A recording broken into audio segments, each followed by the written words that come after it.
As I drove into the long-term parking area near the dock, my thoughts drifted. Why was I going on a cruise? I didn't like boats. Well, maybe it wasn't hate, but I definitely didn't enjoy them. We kind of have a deal, me and boats. I'll be honest, I'm really scared of being out in the ocean. No matter how big the boat is, it frightens me. Honestly, I'd rather be on a small boat. It seems like you have a better chance of staying safe in a smaller boat. If you're going to end up in the water anyway, it makes sense to be closer to it. Maybe all the scary boat movies had something to do with it. Have you noticed that every movie about a boat usually starts or ends with it sinking? Think about it. The Poseidon Adventure, Gilligan's Island, and especially Titanic. In every single one, the boat sinks. And here I was, on what should have been the happiest day of my life. I just married the girl of my dreams. We were only 2 hours into our marriage, and now I was about to get on a huge boat. The thought made me nervous. The loud engine of my Mustang was the only thing calming me down. When I looked out of the parking garage, all I saw was the boat. Wow, that thing was enormous. I had read about it since we booked our honeymoon. The numbers didn't really show how big it was. This was like a floating city. I knew it would be big, but this was huge. When you read that it is 1,181 feet long, you might think, okay, that's long. But let's put it into something real. This boat is almost as long as 4 football fields lined up. It's close to 1/4 of a mile long. So this boat is probably longer than the street you live on. It weighs about 225,000 tons. That's around 450 million pounds. I can't even wrap my mind around that. Just imagine someone dropping this boat on your foot. Ouch! I don't think even the Hulk could lift it without hurting himself. This boat stands 272 feet tall at its highest point. If you jumped off during a storm, wearing a life jacket or not, you'd be in serious trouble hitting the water at that speed. I really did not want to get on this boat. I felt like my life would change forever. So why was I doing this? I was doing it for the same reason all guys do things. Yep, it's about a woman. In my case, it's Danielle Mason, or Danni. She's my ex-fiancée and now my wife. Danni is beautiful, no doubt about it. She's tall, has long blonde hair, and big green eyes. I fell for her hard the moment I met her when she worked as a secretary for one of my friends. By the way, my name is Caleb Storm, and honestly, it's not my fault. My mother was very religious. I'm sad to say she passed away when I was very young. I never got to know her at all. Part of me thinks that might have been for the best because I quickly lost interest in church. My dad and both sets of grandparents could never persuade me to go. Now, back to today. Danni and I grabbed our bags from the taxi that took us from the hotel. We sneaked out during our wedding party. There was no way all those bags would fit in my Mustang's trunk. Mine would fit because I usually pack lightly, but Danni packed a whole makeup store into her bags. She took out her phone and sent a text to her best friend, Emma, who was also joining us on the cruise. And yes, I paid for Emma's ticket too. Danni and Emma had been roommates. Emma had just broken up with her boyfriend, which made things tough for her. Danni thought it would be nice for Emma to join us and have one last fun time together. Danni seemed to think they would stop being friends after this trip. I didn't really get that idea. Danni tried to explain that since we were married now, she felt she had to spend time with people like us, not like Emma. Oh, I forgot to mention I have some money. Well, my family does. I went to good schools, studied finance, and got a job as an investment banker. I earn a good salary and save money, but I do like to spend a bit sometimes. So in Danni's mind, we should be with a certain kind of people, and Emma didn't fit that anymore. I hope Danni changes her mind about this soon, but since I married her, I'll let her enjoy being the queen for now. It turned out that Emma was still at our wedding party. She would arrive before the ship left in an hour. I wanted to get to the ship early to get used to it before we set sail. This cruise ship is huge. There are 16 decks for guests. It has bars, dance clubs, shops, a casino, a gym, and even a running track. It feels like a floating city. We checked in, and Danni held onto my arm the whole time. She looked so beautiful. Our cabin was lovely, too. It had a bed with a lace canopy hanging from the ceiling. Danni ran around the room, excited to see everything. I sat on the edge of the bed and just watched her. Her happiness made me feel great about sharing this experience with her. Then, out of nowhere, she jumped onto the bed, knocking me over. She showered me with kisses and told me she loved me many times. I barely noticed everything else around us. All I felt was the joy of the moment. It made everything else seem less important. As I looked at Danni sitting between my legs, enjoying me like it was the best treat ever, I felt strange. I can't explain it well, but it felt like something was missing. My dad and my grandfathers always told me that when you meet the right person, you would just know. Danni and I had been together for almost a year. I cared for her and wanted to marry her, but I never felt that magic everyone talked about. She looked at me with confusion. "What's wrong, Cal?" she asked. I realized I had zoned out and lost my excitement while she was really into it. "Sorry, sweetheart," I said. "I just noticed the boat is moving." "Oh no," she said. "I need to text Emma to see if she got on board. I wanted to take some pictures of us leaving the dock. Look what you did. You brought me down here to distract me." Danni," I said. "We haven't done anything yet. But just wait until you see what I have planned for later," she grinned. "And what we'll do together for a long time. But right now, I need to see the deck. This is my first time on a ship. I'm so excited." In a hurry, she put on her clothes and grabbed her camera. "Come on, honey," she said. I pulled up my pants and followed her. As we walked to the deck, my thoughts drifted again. I knew I liked Danni. She was very pretty and had all the things many guys find attractive. She had a nice figure, and while she hadn't always looked like this, it didn't bother me.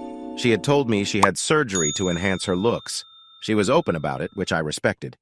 Danni called it evening things out. Her way of thinking was that if I didn't mind her changing some things, I shouldn't mind her changing others.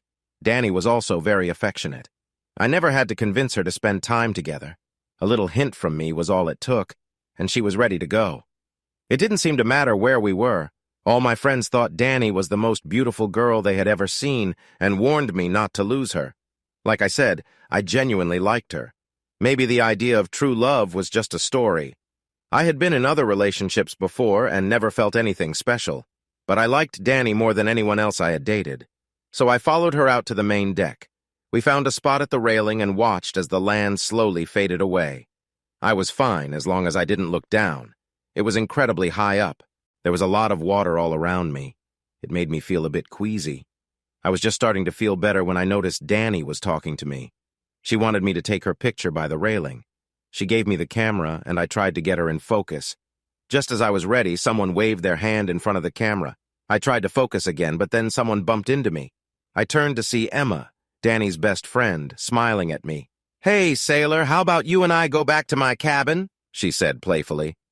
"Oh my gosh," she said loudly. "You're married. Please don't tell me you're married to that old lady by the railing." "I'm afraid so," I chuckled. Danni walked over to us. The two of them started chatting, and I felt like I wasn't needed anymore.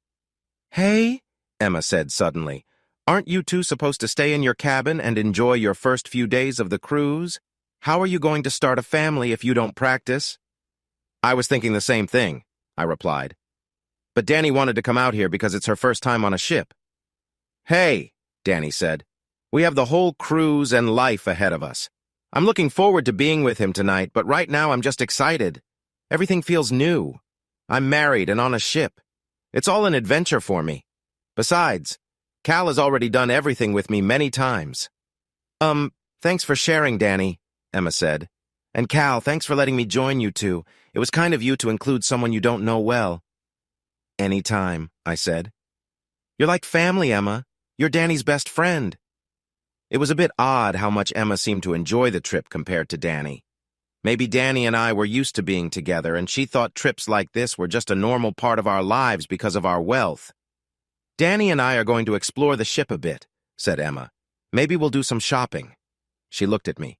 "I know you want to check out the gym and the running track." She leaned in and kissed me on the lips.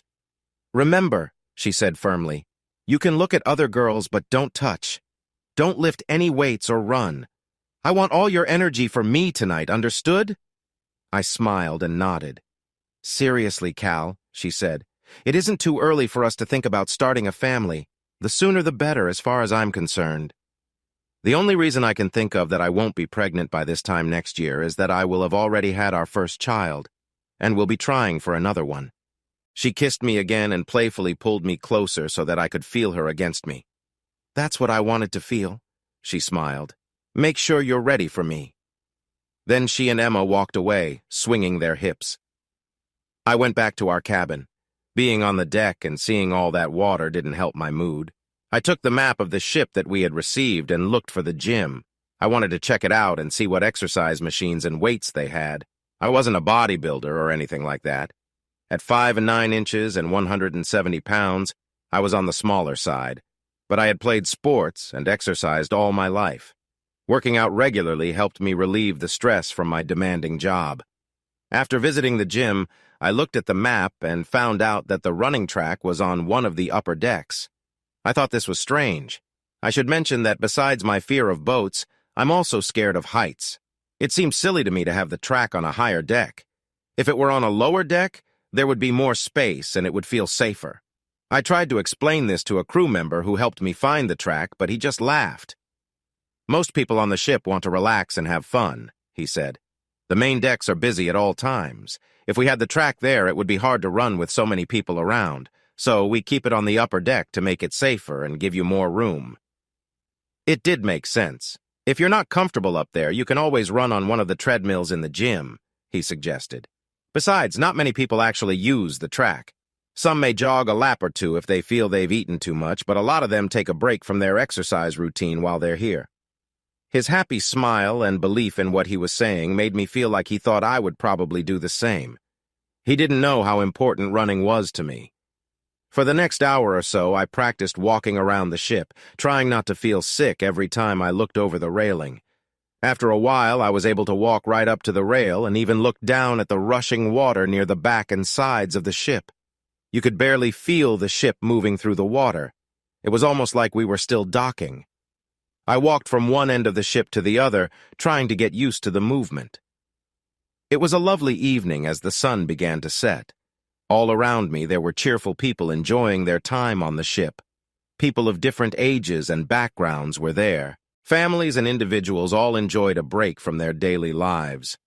The one thing we shared was that we were all on vacation.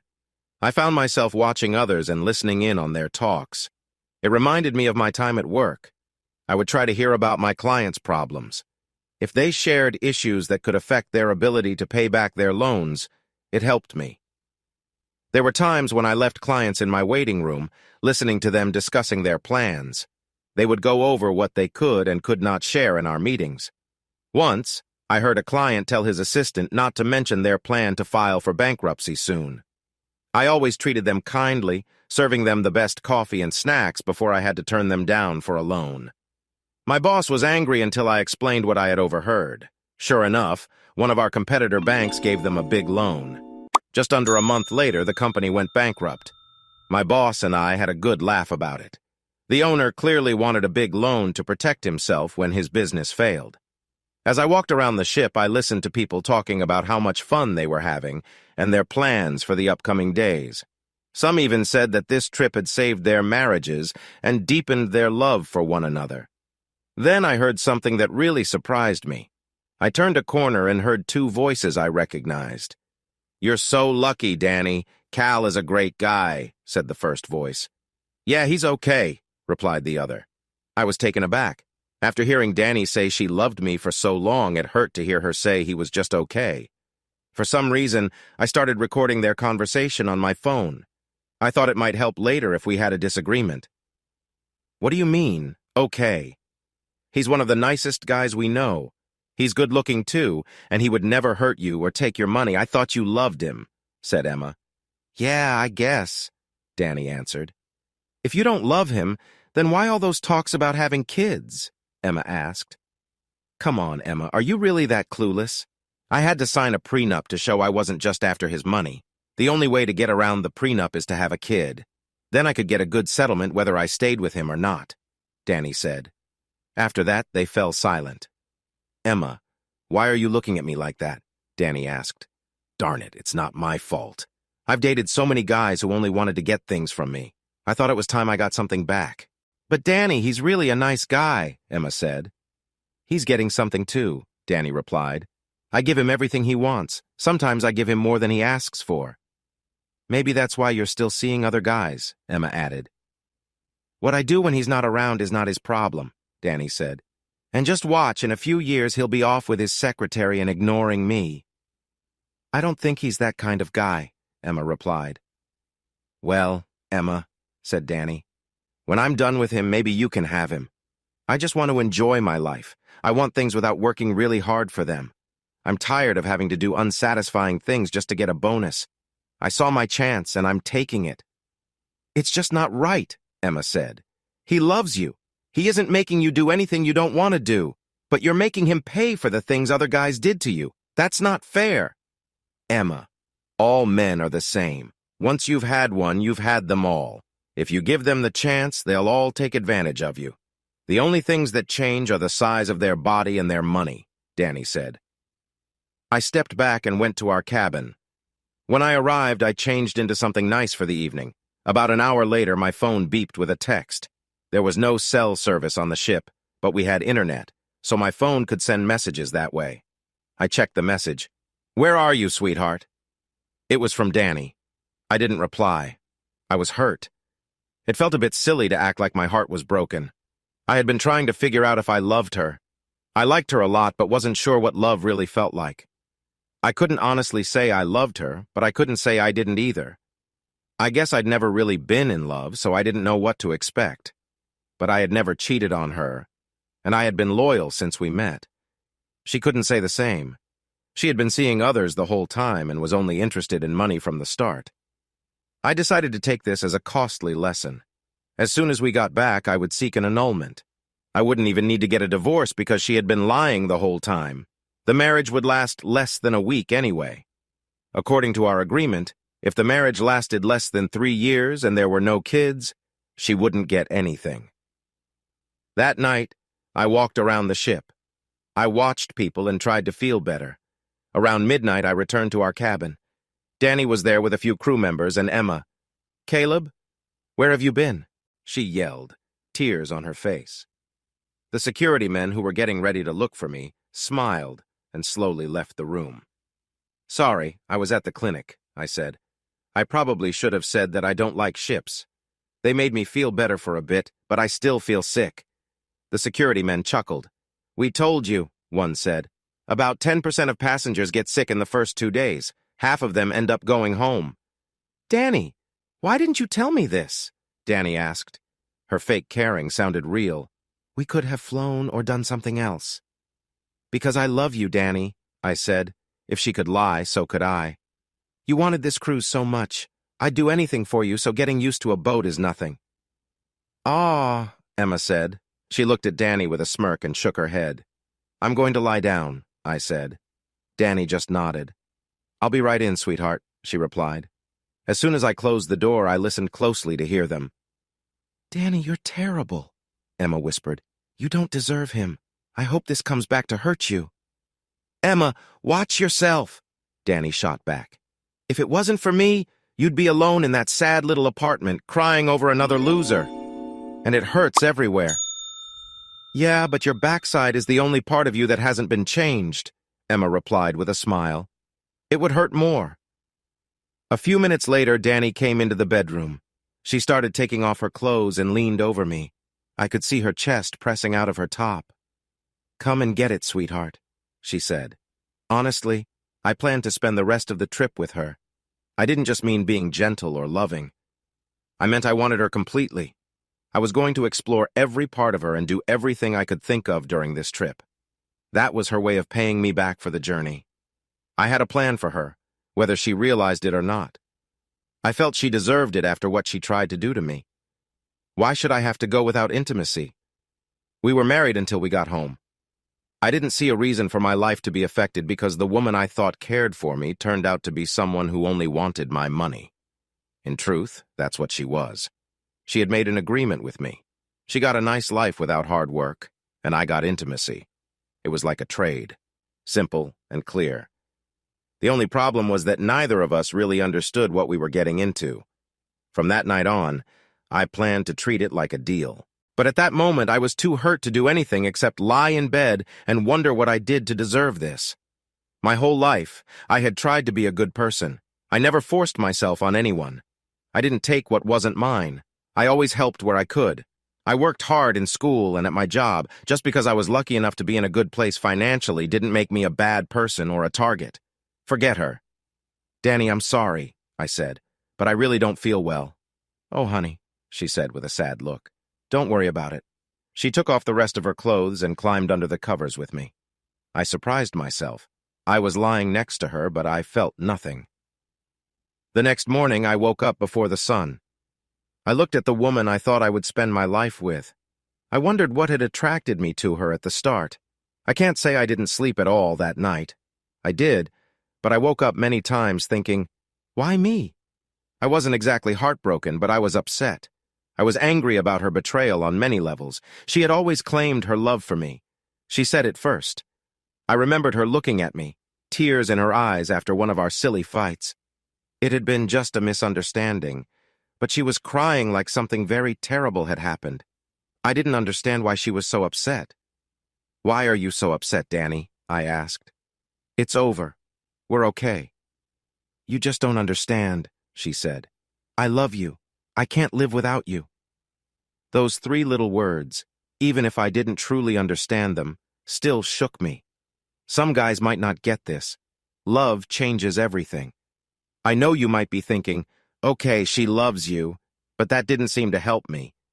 That's interesting. You get all the good stuff without having any problems yourself. They thought I was some lucky guy who could just end things with her whenever I got tired of it. On paper, that sounds nice, but the truth is very different. I was born with a strong sense of right and wrong. As soon as I heard those 3 little words, it kicked in. I felt strange inside. There was a wonderful feeling knowing that someone, a real person, cared for me. In that moment, when she said those 3 words, I changed completely. I felt responsible for her happiness and health. It was like being a gardener when I never wanted to be one. You step outside to clear away the ugly weeds to make room for concrete. But when you get there, you find a lovely flower that you didn't plant and didn't want. Still, you feel you must care for it. Even though you should just cut it down to stick to your plan, you can't do it. So you start watering it, trimming it, and feeding it. Before you know it, you are a gardener. After that, I took our relationship a lot more seriously. My choices were limited. If I messed up or upset her, I would just be another average guy. As long as her love was there, I felt special. I felt loved. Things got harder over time because she wanted to hear me say I loved her back. At first, it was really tough. I struggled to say it. That word is hard to say, especially when you're not sure if you mean it. I finally forced myself to say it, afraid I would be struck down for lying. After I said it, I felt like I broke some rule. I had said the L word not truly, but then I saw the power of that little word. When I awkwardly said, "Love you too," her face lit up with the biggest smile I had ever seen. She jumped on me right there in the street. I thought she might do something really surprising right there on the sidewalk. I wasn't heartbroken, but I felt upset about the lies. Not only because she said, "I love you," without meaning it, but also because she made me feel good about myself with that word. She tricked me into doing things I wouldn't have done otherwise. And all the while, she was betraying me by being with other guys. Who knows what kind of diseases I could have now? Thinking about that made my anger rise. I turned away from her. Danni liked to wrap her arms and legs around me while we slept. I used to think it was sweet. She said she just wanted us to feel close, even when we were asleep. But now I understood that it was more about keeping track of me, even in her dreams. I thought about what to do next. I really wanted to go for my first run on the ship. That would help me decide where I wanted to go for the rest of our trip. But I also thought about being with her in a different way. I didn't want to be romantic or sweet, I just wanted to take what I wanted without asking. It might be what she deserved. I decided I would only be with her for that purpose until we got back. As soon as we were in port, I would ask for an annulment. During the trip, I'd let my lawyer know and have the papers ready when we arrived. In the best case, I would be free before she could even feel the sea breeze. I looked at her smiling face and remembered the line from a song that fit my feelings. "A plastic girl with a plastic heart can never love you, it's true." That line popped into my head because it reminded me of her. It was from a funny rock and roll song called "Ugly Girls" by a band from Michigan called Mark Flash. I had seen them play in college at a park. They were great, but never became famous. The singer was cute, but the guitarist was amazing, like a mix of Jimi Hendrix and Eddie Van Halen. He was the one who wrote all their songs. They had a beautiful bass player from Costa Rica, but they always had a different drummer. They had everything needed to be popular, but their wild behavior got in the way. I always wished I had a recording of their concert. Finally, I decided to go for my run. I dressed quietly so I wouldn't wake Danni, though I knew it might not matter. She could probably sleep through anything. I stepped out of our cabin and went onto the deck. I headed up to the top where the running track was. There were only a few crew members up this early. It seemed like only a small team worked the ship at this hour. The view of the ocean and sky was beautiful, with the sun just starting to rise. The soft pink light hadn't turned to bright yellow yet. The oval running track called to me, but I took a moment to start my iPod and stretch first. I always ran with an iPod shuffle. It was the smallest and cheapest of the iPods, but it was just right for running. As I got ready for my first few steps on the rubber track, I heard a soft and steady clip-clopping sound. By the time I looked up, she had already run past me. I smiled and squinted to see her better. This made things exciting. I liked competition, no matter how small. Now, I had a goal instead of just jogging in circles. I started running slowly to get used to the surface. It felt different from pavement or dirt. I figured the rubber was over the same carpet that covered the rest of the ship, with a metal deck underneath. During the first few yards, I watched her and measured my speed based on how far apart we were. I ran easily at first, but noticed I wasn't closing the gap, so I picked up the pace a bit. I still wasn't going as fast as I could, but I was getting closer. As I approached her, I could see her features, at least from behind. The first thing I noticed was how small she was. She couldn't have been more than 5 feet tall. She had short, pixie-like hair. Her legs were curvy and fit perfectly with her body. It was surprising. I had thought Danni had nice legs, but now I realized hers were just thin. It's funny how many men admire long, thin legs like those of fashion models.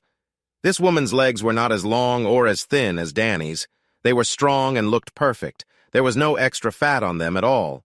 Her calves and thighs were impressive, and resting on those legs was her backside. Just thinking about it made me a bit dizzy. Seeing her that day made me wonder who comes up with names for women's clothes. She was wearing what are called boy shorts. Who decided to name them that? The way her perfectly shaped curves showed beneath them made it clear she was definitely not a boy. The way she moved as she ran was captivating.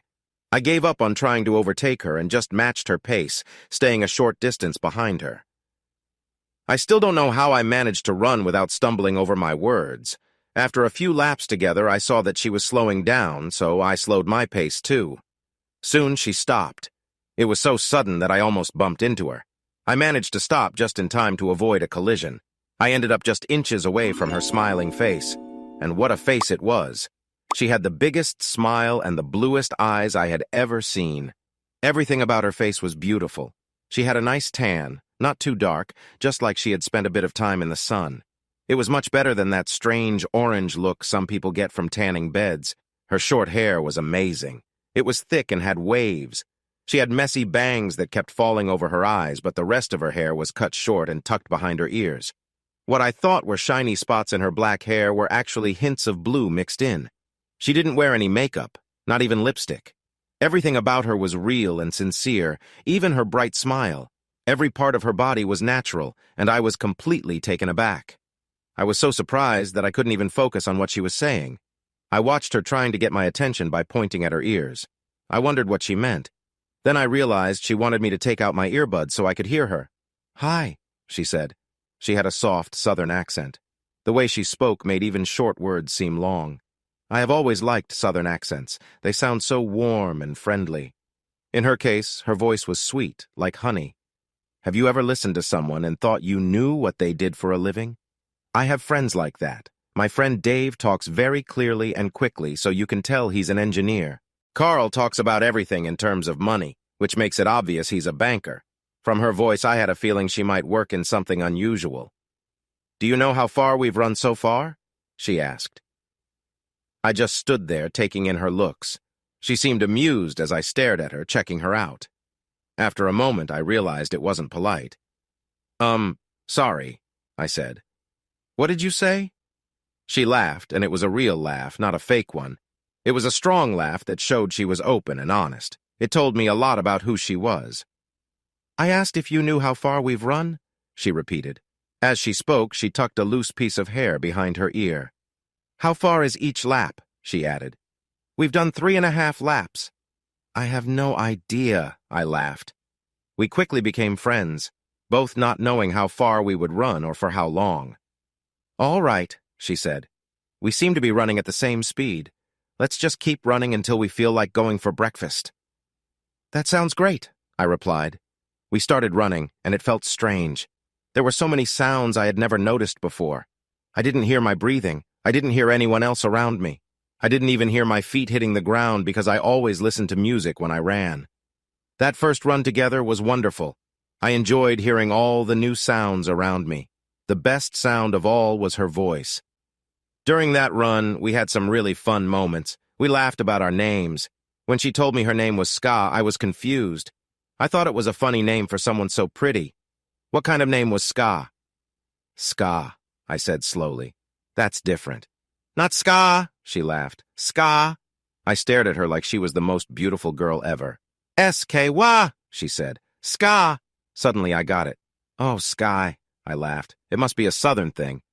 "What's your name, funny guy?" she asked. "Caleb, but everyone calls me Cal," I said. "Caleb?" she teased.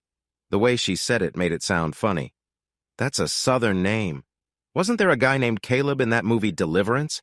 And I bet from the sound of your voice you're from California. So you go with Cal." Even the way she said Cal stretched it out like a long word. I had no idea how far we ran that morning or how long we were out. I just know I had a great time. I forgot about all the troubles in my life. We got to breakfast right as they were bringing out fresh food. We sat at a small table and talked about anything that popped into our heads. "Oh," she said suddenly. "You almost made me miss my class. Will I see you on the track tomorrow?" "Count on it, Ska," I laughed. "Okay, Kayal," she said. As she was leaving, she gently touched my face, brushing my ear with her hand. It was amazing. I had never felt anything like that before. It felt like there was a spark between us. The touch seemed casual, but it felt more special than any kiss I'd ever had. I felt more closeness from her touch than from anything I had felt before. After she left, I sat for a minute and held my cheek where she had touched me. I got why those girls on TV acted like they were floating after getting a kiss from their crush. I'll never wash my face again, I thought.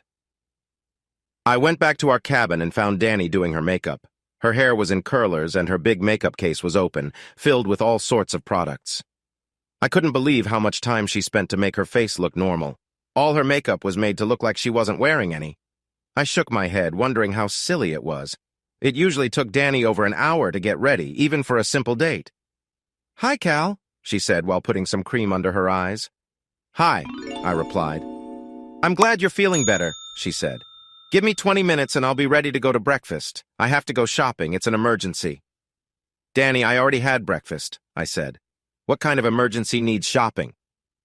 "We got an invite to have dinner with the captain tonight," she said excitedly. "It's semi-formal, so you need to wear a suit. You have plenty of suits, but I need to find the right dress. Now that I'm your wife, I have to look good. Everything I wear reflects on you, you know?" I wasn't sure if she believed that or just wanted an excuse to buy more clothes. If this was last night, I would have said no for sure. I had planned to spend the rest of the trip with her and then leave her behind when we docked. I meant to walk away without even giving her a ride home. But after this morning, things felt different. Meeting Sky showed me that there are still good people out there. I just needed to find one. "Okay, whatever you say, honey," I said. "You can go check out the gym," she said. "But don't tire yourself out too much. We still have things to take care of." I had some things to take care of, too. There was a knock at the door and Emma came in. "Are you too decent?" she asked. "I am," I said with a grin. "Have fun, Emma. Danni, make sure you find something nice for Emma, too." I didn't mind spending money on Emma. It felt better to buy something for her than for Danni.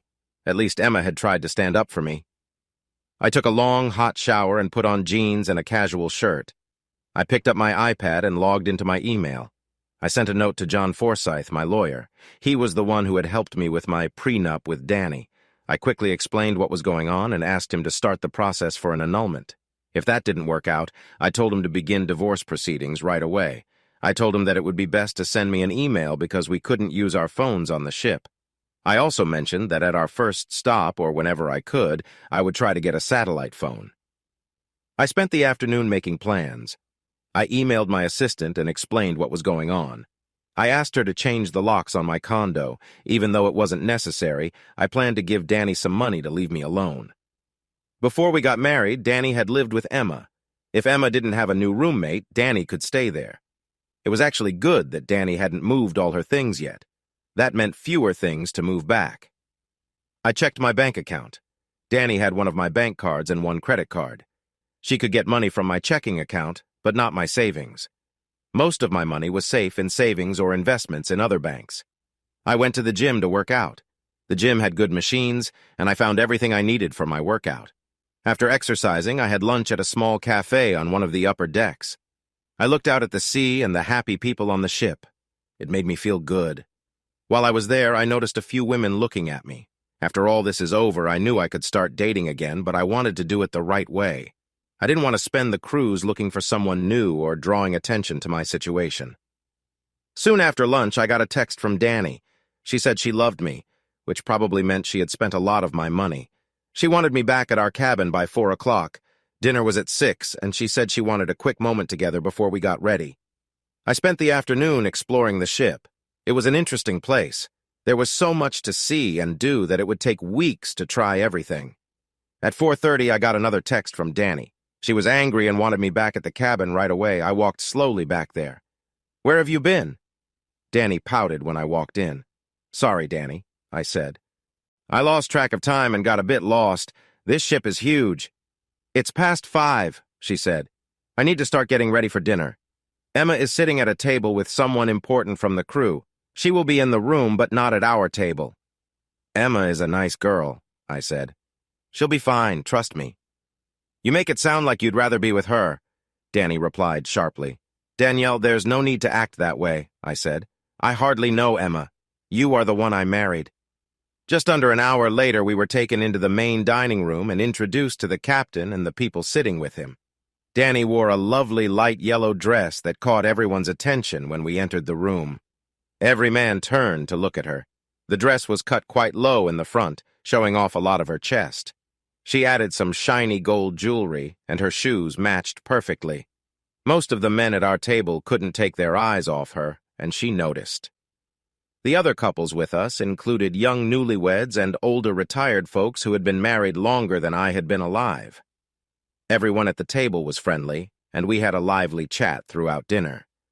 During the meal, I saw a man at another table staring at Danni. He was sitting with 2 friends and wore an expensive suit. I recognized the suit because I had one just like it that I wore for important deals. I wondered what kind of deal he was working on that night. After dinner, it was time to dance. I stood up and danced with Danni. She seemed very happy about the cruise, our honeymoon, and dinner, but she was still a bit annoyed with me for being late. When we returned to our table, I noticed an older woman tapping her foot to the music. Her husband walked with a cane and had a noticeable limp. I politely asked him if I could have the honor of dancing with his wife. He smiled and nodded. I danced with a woman named Sally McBride. Her name sounded familiar, but I couldn't remember why. When I sat back down, I realized Danni was missing. I looked around and saw her on the dance floor with the man in the suit. He had his arms around her, pulling her very close, and she was okay with it. It felt like she was trying to get back at me for being late, and it made me uncomfortable. I watched for a bit and then decided to go get her before it went too far. I saw the man reach down and grab her in a way that made me angry. Danni didn't stop him. The man looked back at me, smirking as if he knew what he was doing. It was the kind of smile you give someone when you're trying to provoke them. Just as I was about to reach them, his friends got in my way.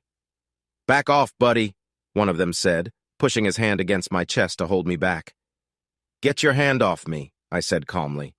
His friend stepped closer, so I grabbed the hand on my chest and turned it downwards, using my other hand to forcefully bend his arm.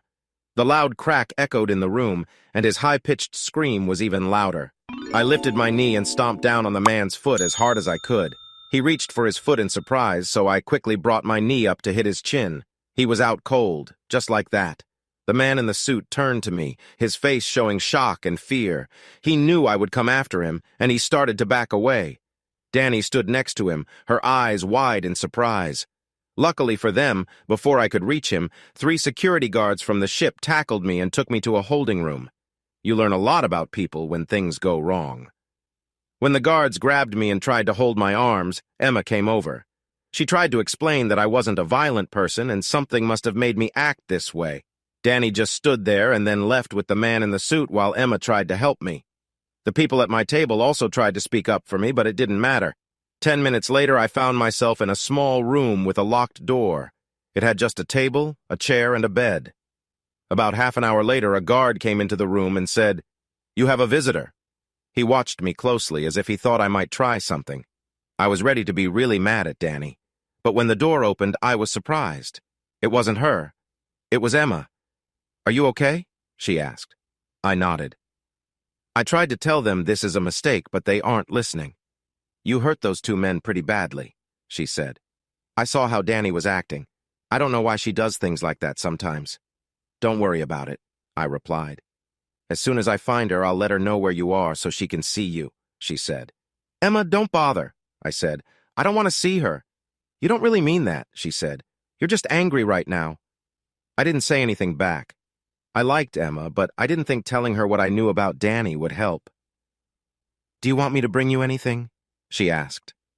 "I'd love my iPad," I said. "And if you could bring the charger too, that would be great. The iPad is on the table next to our bed, and the charger is plugged into the wall." I sat on the bed, wondering how I ended up in this situation. I didn't really care about Danni anymore. Yesterday had ended our marriage. I was already having my lawyer look into an annulment. I guess it was pride.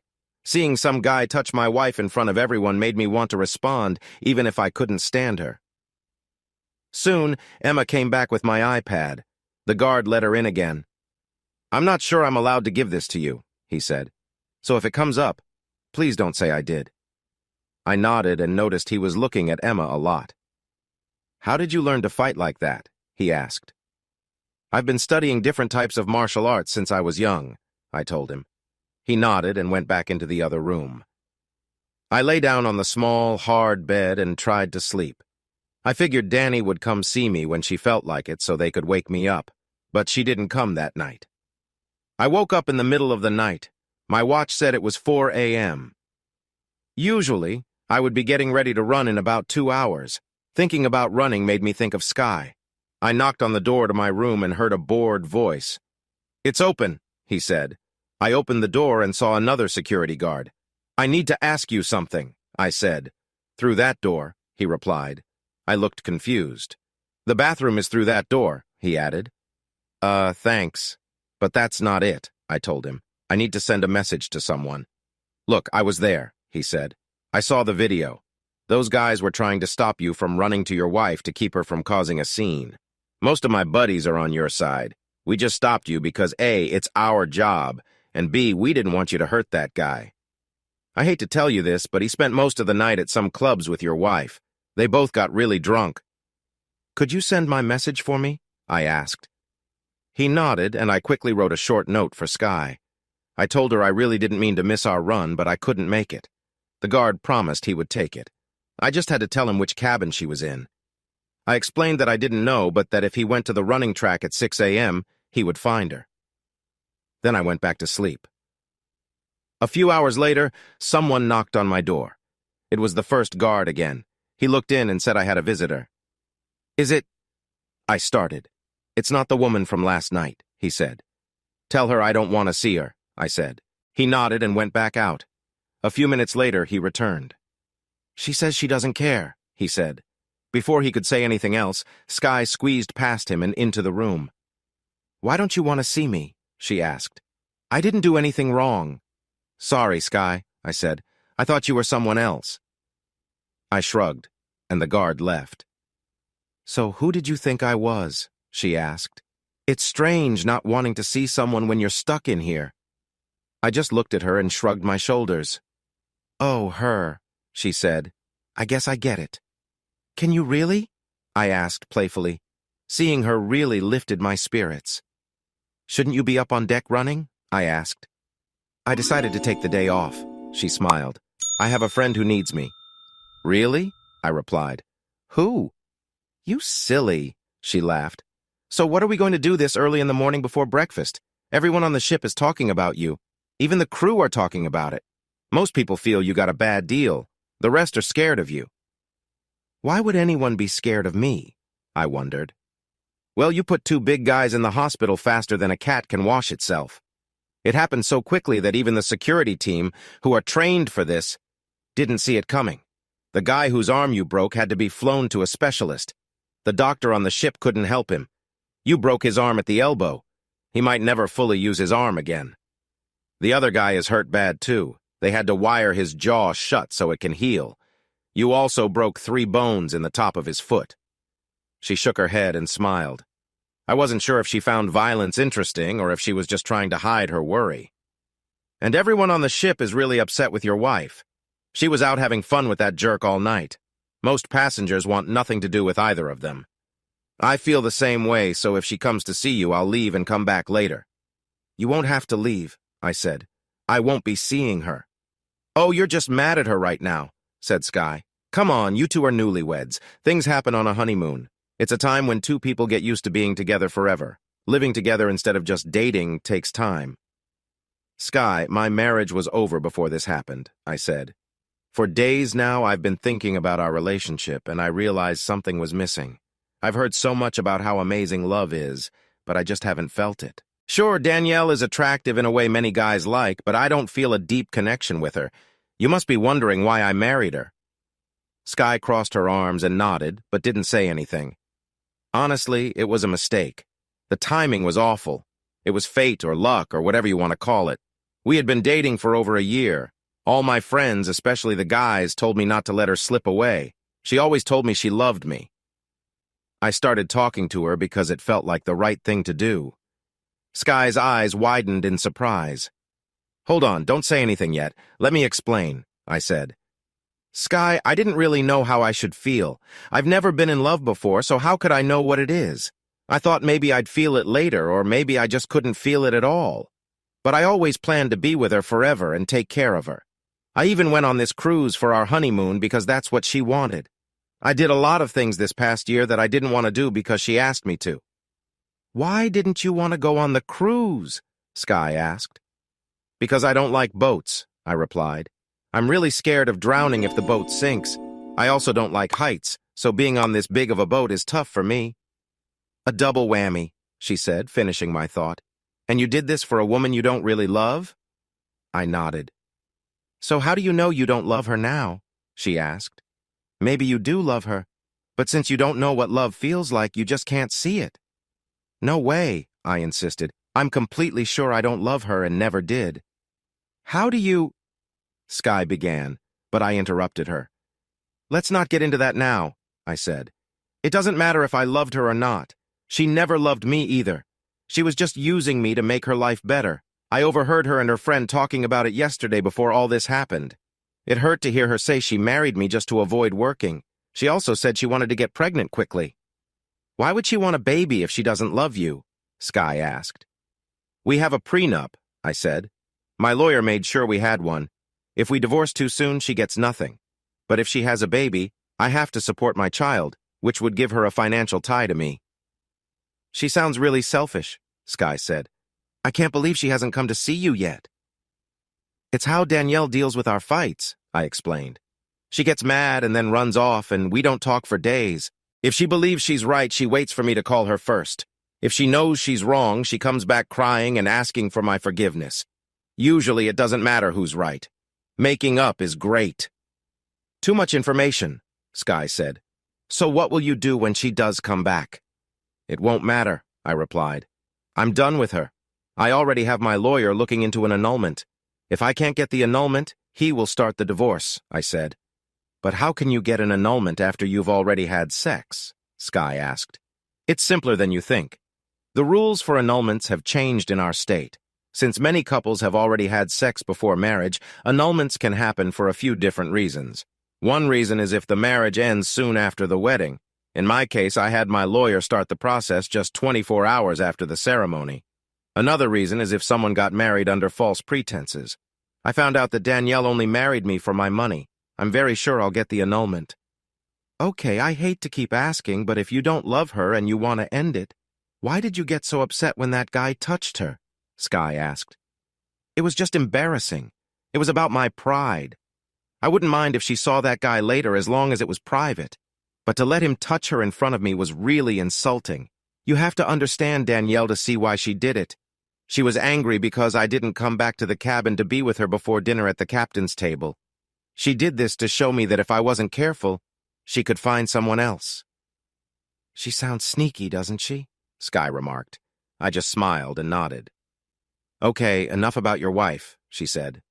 What do you do for fun here? Sky, I'm in jail, I replied. No, honey, she said. We're in jail. From the moment I met Sky, I felt something different around her. It was like she just fit into my life. When she said, we're in jail, and called me honey, I felt mixed emotions. I wanted to smile. But it wasn't just any smile. It came from deep inside me because I felt truly happy. So what games do you like? I asked. What do you have? She replied. We started to play Monopoly on my iPad. Honestly, it wasn't my idea. I didn't want to take advantage of her. I'm a financial advisor, or at least I thought I was until she beat me. She was still laughing hours later when the security guy came in to tell me I had another visitor. Sky and I exchanged glances. It's not her, the security guy said. I remember you don't want to see her. Not that she'd tried to see you anyway. It's the lady from last night, the really pretty one who was your first visitor. He's talking about Emma, I told Sky. She's Danielle's best friend. She's the one I overheard Danielle telling everything to. She's a nice person. Do you think she's here because of your wife? Asked Sky. I can go get us some breakfast while you talk to her. I nodded, and the security guard let Emma into the room. She and Sky exchanged curious looks as they passed each other. Who is your friend? Asked Emma. I met her yesterday when I was running, I said. Have you eaten yet? Emma asked. I can find something for you. I'm not sure what food they allow, but I can check. Sky is getting us breakfast, I said. That's where she's going now. Cal, I spoke to the captain, Emma said. He's really confused. Most people on the ship think it's unfair what's happened to you, but a few want you to stay locked up. The captain is also dealing with some thefts and other crimes on the ship. I think they are trying to link you to those problems. Don't worry, Emma, I smiled. I'm okay. What did Danni say when you talked to her? She asked. Emma, I haven't talked to Danni since dinner last night, I replied. Emma looked worried. What's wrong, Emma? I asked. Well, nothing, she said. Emma, you might as well tell me. Nothing you say will surprise me, I insisted. No, it's really nothing, said Emma. I just thought she was down here with you. I'm going to go find her right now. Emma, don't worry about it. I'm so mad at her right now that it might be better if she stays away, I said. But Cal, you know how she gets when she's angry. This whole honeymoon has been one problem after another. She blames herself for everything.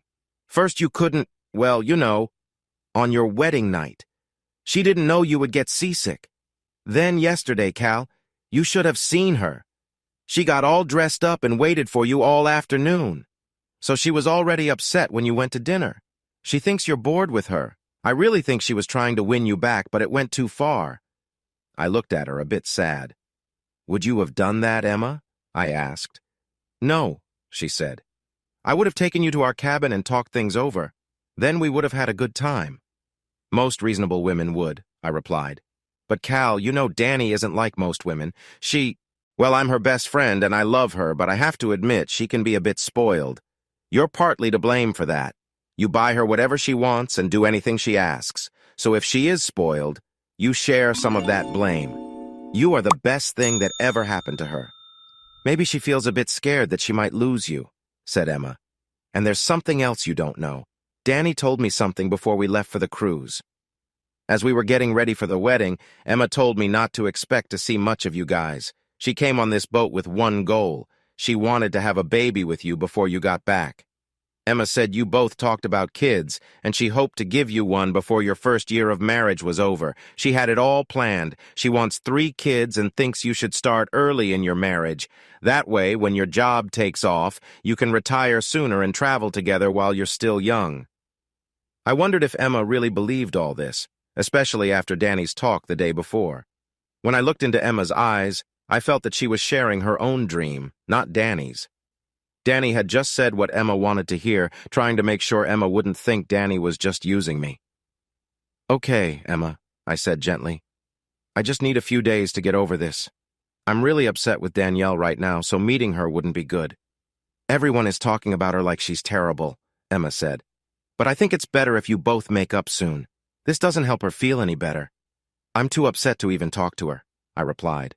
"But Cal, you're better than that. Anger is just talking. You're hurt by what she did. Trust me, I've been hurt too. I understand how you feel. Remember, I'm here on this cruise with both of you. But in the end, your situation is better than mine. You still have the chance to be with her." "I'll keep that in mind," I said. "Emma, go enjoy yourself. If you need money or anything, just ask. Someone should have fun here. And that security guy really likes you." Emma's eyes widened. Before she could respond, Sky knocked on the door and rolled in a tray of food. "I'll come back and talk to you later," Emma said with a smile.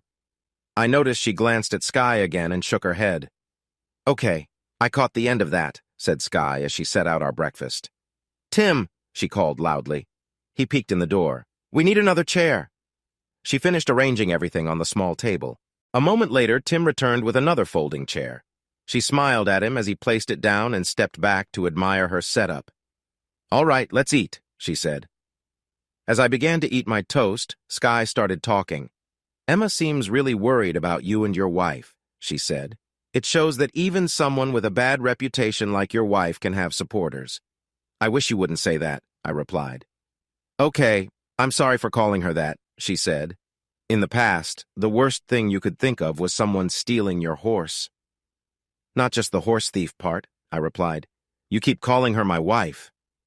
"Ooh, someone is feeling hurt," said Sky. "I know exactly how you feel. Believe me, I've been there." "Honestly, I wish people would stop saying that," I said. "Sweetheart, love is something everyone knows about," she said. "Most of us can understand your pain because we've all loved someone and had it end. Right now, you might feel like you're the only one going through this, but trust me, you're not alone." "Cal, why do you think I'm on this cruise?" she asked. "Maybe you wanted a vacation," I answered. "Cal, this isn't a cruise for singles. If you've looked around, there are not many single folks here. This is a cruise for couples on their honeymoons and for cuddling." I paused to think. She was right. I only knew a few people here alone. Emma was one of them. The rude guy and his friends were also alone, and there were some couples where one partner had passed away. They were here alone to either not waste money or find some peace after losing their loved ones. "This was supposed to be my honeymoon, too," she said. "My parents threw a party for my 20th birthday. That was 4 years ago, if you're counting. Marcus Clark was at that party. From the moment he came in, I couldn't see anyone else. We dated for the next 4 years. He became my whole world. Everything we did was because he wanted it. Every dollar I earned was for us. I thought about moving to a bigger city to start fresh, but Marcus wanted to stay. He had his friends there and kept saying things like, 'After we get married, we need to be in a nice place for our kids.' Every time that jerk said something like that, I felt all warm and fuzzy inside. Sadly, I didn't see how selfish he was until the day before our wedding. There were 3 things that mattered to Marcus: girls, beer, and his car. I came in 4th place probably because I bought all the beer, helped with his dates, and paid for his car. I thought I was the only girl he cared about. I came home early from work to pick up my wedding dress. I wanted to see how it looked in the church. I worried about how the sparkly beads on it would show in pictures. I didn't want my wedding photos to be ruined by shine from my dress." She looked at me as if that was supposed to change anything for me. I didn't really get how women think about things like that, so I just nodded, wanting her to continue the story. Anyway, I heard him even before I reached our bedroom. He was wheezing and gasping for air, like a little engine trying to climb a hill. Then I caught some of the words he was saying between breaths. He said, "Wow, Susie, you've got the best body in town." And my cousin Sue asked him, "Then why are you marrying Sky?" He told her that he ended up marrying me because he met me first. He thought she was better than me in every way. Maybe to him she is, but in reality, she's not. She has long hair and a bigger chest. She also doesn't care too much about who she spends time with. I might be a bit smaller in that area. I pretended to be surprised, and she chuckled. So I left the house really angry. The next day, The day we were supposed to get married, I went to find his car. That car was very special to him. It was a bright orange 2009 Dodge Charger, painted like the General Lee from the Dukes of Hazzard. I smashed every piece of glass on that car. I broke every window, every light, and every signal. I slashed his tires and hit his shiny rims with a hammer. I poured a whole bag of sugar in his gas tank and scratched up the paint. Finally, I got inside, and like a dog marking its spot, I ruined all of his leather seats. I just lifted my skirt and did it on every seat in the front and back. Even if they could fix the seats, that car would smell terrible after sitting in the hot sun with no windows. I left him a note saying since I paid for the car, I should have taken it. But it was in his name so Susie could keep paying for it, if she got a job first. While he sat at the church with all our friends and family waiting for me, I left town. I didn't really know where to go. I had paid for a cruise, so I canceled his ticket. I lost some money for canceling at the last minute, but it was worth it. I used the money to make my trip longer, and here I am. I was surprised to hear what she had been through. I'm not sure what I'll do when this trip is over, she smiled, but I wanted you to know that I really understand what you're feeling. For the rest of breakfast, we didn't want to talk about anything too serious. We learned a lot about each other and realized we had many things in common. We both loved a mix of music, especially old hits from the 80s. That morning, we played a game we made up that was kind of like Trivial Pursuit, but different. We took turns naming bands from the 80s and 90s, both famous and not so well known. When one of us said a band, the other had to name one of their songs. If I couldn't name a song for her band, she got a point. If I could, then I got the point. If we weren't sure about the band or the song, we used my iPad to look it up online. By early afternoon, I was trying to win back the game she beat me at, Monopoly. We had a lot of fun challenges. One time, I named the band Lion. Sky mixed them up with White Lion and quickly said Wait as one of their songs. I told her she was wrong, and she wanted proof. We Googled it and found the band was real. We even watched the video for their song, Power Love. After that, we laughed so much that we forgot about playing and realized we were hungry. Before we could talk about lunch, my phone buzzed. It was a text from my bank telling me one of my checking accounts was empty. I could move money from savings or from another checking account. The first one was my household account, the one Danielle could use. I just smiled. If she was out of money, that wasn't my problem anymore.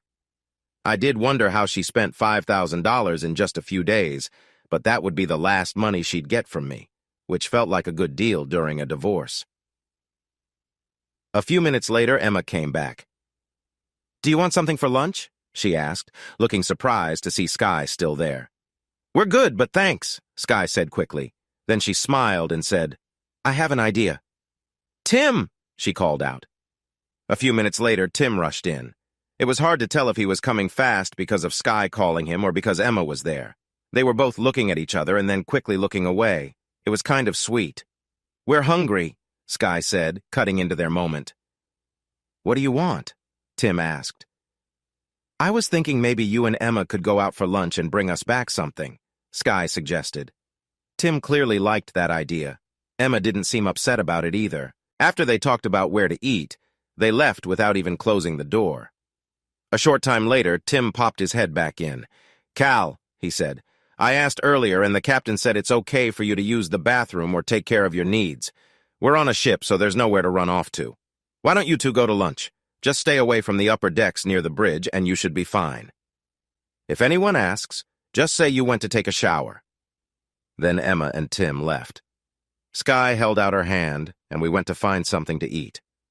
On our way, we ran into Tim and Emma. I asked Emma if she could stop by my cabin and bring me a few extra clothes. Emma said yes, but she thought I needed to talk to Danielle eventually. She said avoiding it wouldn't help. Emma looked at Sky with a curious expression, like she was trying to figure out where Sky fit into everything. I could understand that feeling well. Our minds keep working, even when we want a break. They try to sort everything into neat spots, even when we sleep. Right then, Emma was trying to figure out if Sky was a friend or not. We found a nice little restaurant at the back of the ship that had a great view. There were many things to see, like the zip line and the climbing wall. We were so busy watching each other that we didn't notice much else. After our lunch, we walked slowly back to the security room. It was empty. Tim was still with Emma, and the night shift man hadn't arrived yet. The other security workers were busy watching the ship. "I've had a lovely day," said Sky. But, but you want to explore the ship by yourself," I replied. "I get it. I'm thankful for the time you've spent with me. You've done more for me than my spouse ever did." "Sounds like you keep putting your foot in your mouth," she said with a smile. "Can I finish my thought, or are you going to keep talking?" I smiled and pretended to zip my lips. I was going to say I've had a great day, and I'm looking forward to the evening, too. "But I want to go to my cabin and change out of my running shorts," she continued. "Your night security man seems nice. Maybe he'll let us go out for dinner and a walk on the deck. We might not sit at the captain's table, but there are plenty of places to eat here." I looked at her and smiled. She smiled back. "Aren't you going to say anything?" she asked. In the past 10 hours since she arrived, I had smiled more than I could remember. "Oh, can I talk now?" I asked. "Yep. Jump in whenever you want," she replied. Before I could say anything clever, the night security man walked into the room. "Did you know the doors are all open?" he asked. "Yep," Sky and I replied together. "Oh, okay," he said. "I guess there really isn't anywhere for you to go." Sky looked at me and I felt like she was waiting for something. After a few awkward minutes, she turned and left, promising to come back soon. The security guy stayed there, watching me. "She's nice," he said. "I saw you two having lunch earlier." I snuck out while the other security guy wasn't watching, I told him. "You mean while he was eating with that woman who visited you yesterday?" he asked. "Good excuse. If you go out later and someone else stops you, tell them about me too." I just looked confused. He went back to the outer room to watch TV. I realized I had been so busy with Sky all day that I hadn't checked my email. I logged in and saw a few messages from my lawyer. He was sure I could get the annulment. He would have the papers ready to serve Danielle as soon as we got back. My assistant was handling the tasks I had asked her to do. The locks on my condo were changed. All of Danielle's things that had been moved in were put in storage. We paid for a month, and after that, her stuff would be sold. I was writing another message when the security guy returned. "You have a visitor," he said. His face told me I wouldn't like it. "It's her," he added. "Tell her I don't want to see her and send her away," I said. He nodded and went back out. I heard shouting and some loud noises. "Cal, this isn't going to fix things between us," Danielle yelled from the other room. "You messed up. I got angry too, but we have a problem." He peeked back in and looked at me. I shook my head. He smiled, and then I heard more shouting from Danielle. "I'm going to the captain," she shouted. "This is an emergency. I have the right to talk to my husband." A few minutes later, he looked back in. "What a handful," he said. "So what really happened between you two?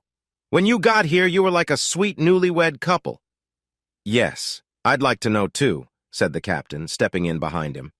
"Right now, we have more than one issue, and I think they all involve you." I quickly told them the short story of my relationship with Danielle. I shared what I had overheard between her and Emma, and explained what happened at dinner that made me react the way I did. The captain nodded at me.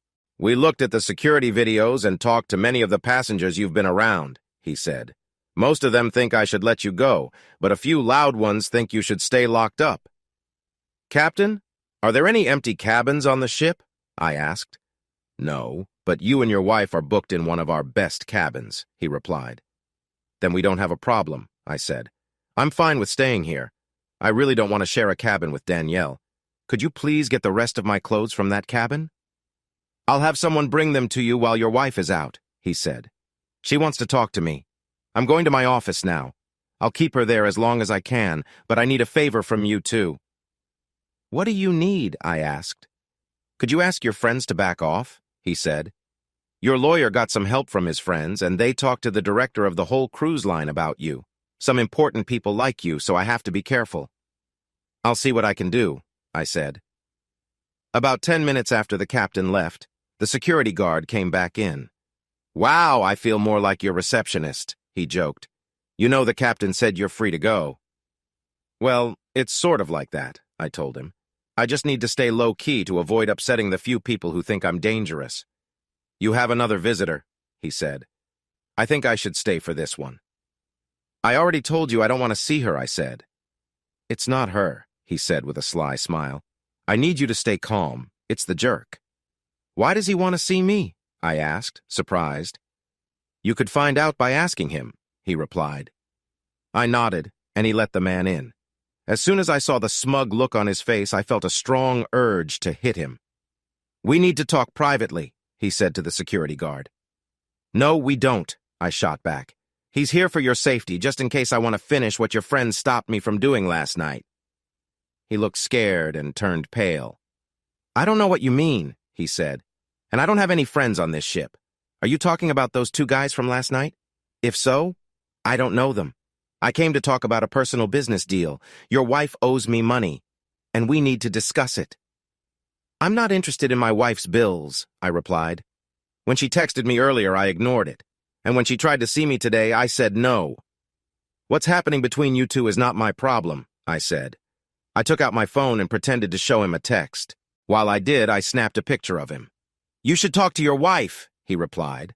"I'll come back tomorrow at the same time. It's best to sort this out before it gets worse." Then, he walked out. I quickly sent the picture to my lawyer. I told him this was the guy Danielle went out with. I thought he might be important if I needed to get a divorce instead of just an annulment. Soon, a couple of crew members came in with my suitcases and other things. I packed my stuff into the small security room as best as I could. I picked out some clothes to wear for the evening and went to get ready. The bathroom I had been using was not good enough. It didn't have a tub or shower. I asked the security man to show me to a locker room that the crew used. I took a nice hot shower and got dressed. When I returned to the security room, Emma was waiting for me. "Cal, wow, you look nice," she said. "Thanks, Emma. How was your lunch?" She turned red right away. "Oh boy, Emma," I laughed. "You need to be careful, girl. You know sailors are known for things like this. Make him wait a bit before you give in." She blushed even more. "Cal, we're not here to talk about my love life," she said. "Danielle is in your cabin crying. None of this is turning out how she wanted, and she has a big problem. You might be the only one who can help her." "Then she's out of luck," I said. Emma noticed my suitcases all around. "Cal, I just brought you some clothes and underwear. Where did all this other stuff come from?" she asked. "Forget it. Can you please just talk to her?" "Why should I?" I replied. "She embarrassed me in front of everyone on the ship just 2 days after we got married. I ended up locked up while she was off spending my money with that guy she was with. And Emma, I know something." "You know what?" Emma asked. I thought about it and realized it was better not to let Emma or Danielle know I had overheard them. Danielle wasn't clueless. If she knew I wanted an annulment or divorce, she'd try to stop it. I preferred to have the papers ready as soon as she was back on land. "I know that Danielle didn't go back to our cabin the whole night," I said. "It wasn't her fault," Emma replied. "You really should go talk to her." "No, I really don't need to," I said. "If this is how she acts, I'm better off without her." Just then, Skye walked back in. "Where are our security people?" she asked with a smile. "Oh, they're around here somewhere," I replied. "We might need to let them go." "They let anyone in." Skye wore a white blouse with lace in the front. Her black leather skirt was very tight, showing off her shape. Her legs were bare, and she had on small, high-heeled boots. Her hair was styled with blue highlights that mixed nicely with her black hair. She looked really good. "So, your wife is back in your cabin feeling sad, and you're going out on a date?" Emma asked. "That works for me," I said. Emma looked surprised. "Emma, I spent last night in jail while she went out having fun. I'm not doing anything she didn't do first." "But Cal, you're a better person than she is," Emma replied. "Okay, Emma," I said. "I'm doing this for you, not for her. Tell her I'll see her after breakfast tomorrow." "Thanks, Cal," Emma said with a smile. She went to leave, but then looked back at Skye. "Emma," I called just before she reached the door. "Stay away from those sailors." She blushed again. "So, you have a lot of stuff in here now," Skye said. "You think?" I answered. "I have ways to get you to talk," she replied with a grin. "But first, I'm so hungry. Let's get some food. If the security guys don't come back soon, I can go get it." I took her hand. "Or we could just go ourselves," I suggested. "I'm free." She glanced down at my pants. "Not yet," she teased. "But the night is still young." It turned out to be the best night of the cruise so far. In fact, it was the best night of my life. We stopped at a nicer restaurant than the ones we had been to before. Many people looked at us as we ate. Most smiled and gave me the thumbs up. but a few just stared from behind their menus. After dinner, we walked around the ship. I know it might sound silly, but when Sky held my hand, it felt amazing. "Wow," I said. "What is it now?" she smirked. "My timing is off," I said. "No, it's more than that," she said. "It feels like fate. We just fell into this. Think about it. I dated a jerk for 4 years and did all sorts of things for him. I even left him at the altar to come on this cruise and meet you. You dated a gold digger for 2 years just to marry her and come on this cruise to find me. I'm from Arkansas and you're from California. If it weren't for all these odd things, we would have never met." The rest of the night was perfect. We strolled along the decks and visited a few smaller, quieter clubs. For the first time, I understood what all the fuss was about. I felt closer to Sky than I ever had with anyone else. We spent the night in deck chairs, looking at the stars and sharing our hopes and dreams. When I walked her to her cabin, she turned and grabbed my arm. Then, she pulled me in for my first real kiss. Kissing Sky made everything else I'd done with anyone else seem pointless. This was much deeper than just touching lips. It felt electric, like everything I needed to feel alive in one moment. All I could think to say was, "Jimi Hendrix." "Huh?" said Sky. "Wait, you told me you didn't like Jimi Hendrix?" "I don't anymore," I replied. "He sings my theme song." "Okay, what's your theme song?" She laughed. "Excuse me while I kiss this Sky," I said. "That's not the song's name," she said. "It's called P." I interrupted her with another kiss. This time it lasted longer and felt even better. "I love that song," she said when we pulled away. I floated back to the security office. The guy at the desk looked up when I entered. "You look like you had fun," he said. "Oh yeah," I replied. I told my iPhone to wake me up at 5:45, then I went to sleep. The next morning I woke up feeling amazing.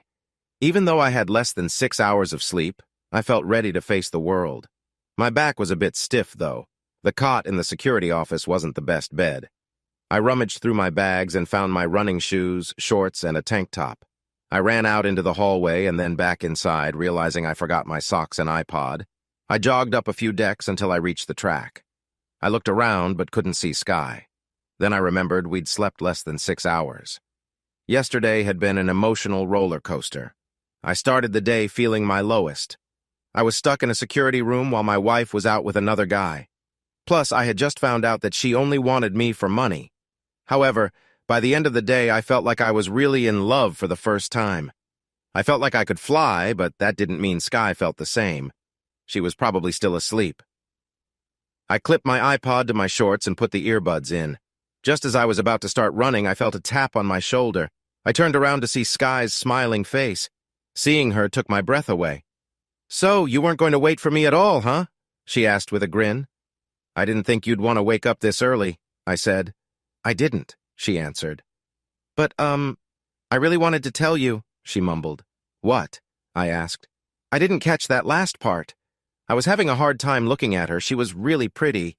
The strange thing was that it was 6 in the morning and she already looked great. She had just gotten out of bed and thrown on some clothes, yet she looked amazing.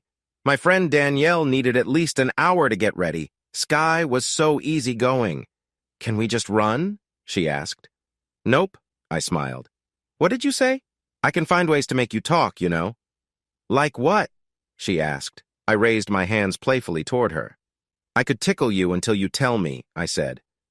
"That would mean you have to catch me first," she replied. "Are you saying I can't?" I asked. "Yep," she said. "I get a 1-minute head start. You can't change direction and we swap iPods. You listen to my music and I listen to yours." "Are you sure about this?" I asked. "I mean, listening to each other's music is a big deal. It's almost like dating." She laughed and held out her hand.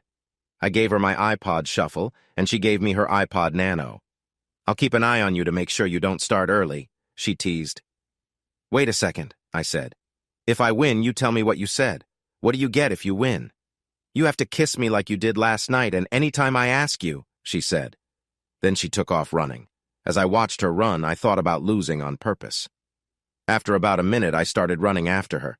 I figured I could just sprint around the track and catch up, but when I got close, she sped up too. I wasn't a sprinter and I was getting tired faster than I was catching her. I slowed down and she did too. I thought I saw her smile as she ran. I began to close the gap. Every time I got closer, she picked up her pace again. After about 4 laps, I was only about 20 feet behind her, but every time I tried to sprint, she did the same. We seemed to be evenly matched. Another lap, and I was only 10 feet behind her. I checked my watch. We had done about 6 laps, and it took us almost 7 minutes, so I knew we had run close to a mile. That meant this track was a bit smaller than a regular high school track. I usually ran about 5 miles a day, but we were both full of energy. Sky seemed to be slowing down a little. I think the fast runs we did earlier had worn her out. I was so busy thinking and trying to figure out how long it would take to catch her that I ran right into her. She had just stopped running. I bumped into her and we both fell down together in a mix of arms and legs. "Sorry," I said as I rolled off her. She just smiled at me.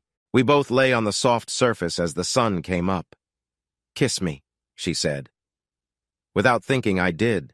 The feeling between us was strong again, like magnets pulling together. Sky's lips tasted sweet like strawberries and peaches. She pulled me in closer. I really think we would have stayed like that if a big guy hadn't come jogging by. "How many laps do I need to do to get a kiss like that?" he joked. "Does she kiss everyone who knocks her down?" Then he walked away but turned to look back at us. Sky?" I said. "Yes," she replied, still out of breath. "I almost caught you. If you hadn't stopped, I would have," I said. "Yep, you were close," she said. "But it took you a mile to do it. What was I supposed to do, wait all day for you?" "But," I began. "But you lost," she smiled. "Just accept it. Kiss me." I didn't care about winning anymore. I did exactly what she wanted. "Remember," she said, "you have to kiss me whenever I ask." "All you have to do is ask," I said. "But you should be careful where you do it. Some people think I should be in trouble, and everyone here knows I'm still married to Danielle." "For the first time ever, I don't care what anyone thinks," she said. "Am I going to have to tickle you to get you to talk?" I asked. "What?" she said, confused. "You were supposed to tell me what you said earlier," I reminded her. "I asked why you woke up so early to run, and you mumbled something. Did you call me a name?" "I said I really wanted to see you," she said. "I woke up early just to be here. When my alarm rang, I felt tired but excited, too. I went to bed thinking about our kiss last night. I had to know if it was real or just a fleeting moment. 'Kiss me,' I said. She kissed me, but then started laughing. 'You can't do that,' she laughed. 'I'm in charge of kissing here. I'm the winner. I get to decide.' 'Okay, I'm sorry,' I said. 'Kiss me,' she said again. We took separate showers and met a few minutes later for breakfast.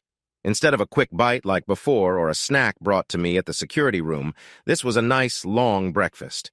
The ship was going to dock at another small island soon. This would be the second island we would visit, but we missed yesterday's stop. We decided to get off the ship, explore some shops, and relax on the beach. Sky was sharing bites of her toast with me when Emma came over to our table. "Good morning, Cal," she said. Hi," she added to Sky. "Good morning, Emma," I replied. I think I was a bit too excited when I greeted Emma because she looked surprised. "Cal, you didn't forget that you promised to talk to Danielle this morning, did you?" she asked. Before I could reply, one of the ship's officers approached me. "Mr. Storm, the captain would like to speak with you as soon as possible," he said. "Should I come now?" I asked. "No, sir," he replied. "Finish your breakfast first. Any time this morning should be fine." As the officer walked away, I started to wonder what was happening. "I guess I should go see him," I said. "I'm still under, ship arrest. I need to find out if I can go ashore." Emma pressed her lips together. "If I can't go ashore, I still want you to go," I told Sky. "Emma, have you been ashore yet?" "Tim has to work," Emma replied. "You two seem to be moving pretty fast," I joked. "We're not the only ones," she said with a smirk. "Cal, when will you see Danielle?" "Come on, Emma," I said. "I haven't had a chance to do anything fun since I got on this boat until yesterday. For most of that time, I was stuck in a security room. Yes, I'll go see Danielle. I promised I would do it for you. I owe you one. I'll see her right after I talk to the captain, but don't expect too much." As I got up to leave, I told Sky I'd be back in a few minutes. She told me to take my time. I walked up to the captain's office, and while I was walking, the ship's loud horn blew. It startled me so much that I almost lost my balance. I had heard it the day before, but I was deep down in the security room then, and it wasn't nearly as loud. Out on the deck, it was almost deafening. Looking around, I noticed we had pulled in near a small island. The ship was too big to dock, so passengers would need to take small ferries to go ashore. For the first time in a couple of days, I remembered I was on a ship. With everything else happening, I had almost forgotten. I knocked on the captain's office door, and it opened right away. The captain and one of his officers greeted me as I walked in. "Mr. Storm, I want to apologize," said the captain. "This has all been one big misunderstanding. Captain, I'm fine. I understand why everything happened. You did what was necessary for the passengers and your staff," I said. He looked at me oddly. "Then why are you suing both me and the company?" he asked. I started laughing. "My lawyer is a bit aggressive," I said. "You think it's funny," he said. "Look at this. We're being sued for everything, including unlawful imprisonment. Did you know that most of the time you were there, the door wasn't even locked?" "Captain, I'll take care of it right away," I said. "There's something else," he said. "The men you fought will go to jail as soon as they heal from their injuries. They are part of a group that has been attacking people on cruise ships for about a year. They have hurt a number of passengers and have also stolen some things. There are whispers about them blackmailing passengers and asking for money, but we don't know much about that." "What about the other guy?" I asked. "What other guy?" the captain answered. "The first two guys were trying to keep me away from the guy who was bothering my wife," I explained. "If you check the security video, you can see him." "The guy who was grinning while he grabbed your wife's backside?" one of the officers asked. I nodded. "We haven't seen him since the incident," said the captain. "Do you think he's involved?" "He came to see me yesterday," I said. "He talked about a business deal we needed to sort out. I think he plans to come back and talk to me after I speak with Danielle." "I'll have someone bring him here," the captain replied. "Oh, can I go ashore now?" I asked. "Yes," said the captain. "All charges against you are dropped, but I would appreciate it if you could tell your lawyer to stand down." A few minutes later, I was on a lower deck in front of the cabin I shared with Danielle. I knocked on the door. After a moment, Emma opened it. I walked into the room. "You don't have to knock, Cal," Emma said. "This is your cabin, too." "Cal, I'm so sorry," Danielle said when she saw me. "I never meant for things to go this way. It just kept getting worse, and now I'm really in trouble." "So how does that affect me?" I asked. "I've been stuck away for most of the cruise. I'm not in trouble anymore." "But we're married," she replied. "When one of us is in trouble, we're both in trouble. We should face hard times together." "Danielle, let's think about this," I said. "First, why was I in jail?" I stopped and looked at her. She seemed hesitant to answer. "I was in jail on our honeymoon cruise because you chose to act poorly in front of everyone. You let someone touch you in public while I was there. It was embarrassing for me, and it hurt your name, too. When I went after the guy doing it, you stood by him instead of helping me. You didn't come to my aid like a wife should." Her head dropped. "Cal, I'm sorry," she said softly. "While I was in jail that night, you never came to check on me at all. You were out at the clubs, drinking and spending my money on the guy who was all over you. Emma came to see me that night and several times the next day. Emma and I barely know each other, but she came to see me. I didn't hear from you at all, Danielle, until you spent all the money in the account that you could use." "But Cal, I was really mad at you," she said. "This isn't how things should be." "Danielle, this is more serious than being mad," I replied. "I was trying to keep my feelings to myself. When you finally came to see me, I already knew who my real friends were. You were all over the ship with that guy doing things a married woman shouldn't do, especially while her husband is locked up because of her choices." "But you hurt my feelings, Cal," she said. "I was just trying to get back at you and it went too far. Then I felt so embarrassed. Everyone looked down at me like I was terrible. The only one who made me feel good was Eduardo, but he ended up being worse than all of them." "This isn't what I wanted," she continued. "I love you, Cal. This was supposed to be the start of our life together. Coming on this boat was the biggest mistake I've ever made. I just want us to go back to how we were before all of this, when it was just the two of us making plans together. This is the worst honeymoon ever. Can't we just start fresh?" "Sometimes things happen for a reason," I said. "Maybe this is what we needed to see, that we don't belong together." Danielle, you think a married couple should stick together and help each other through hard times, right? Absolutely, she quickly replied. Then where were you when I was in trouble? I asked. I waited for her to answer, but she just started to cry. Why would you expect me to drop everything because you did something foolish? I asked. More silence followed. Danielle, what kind of trouble are you in? I asked. You talked to Eduardo yesterday, right? She asked. Yep, I almost lost it and hit him, I said. Didn't he tell you? She asked. Nope, we barely talked, I said.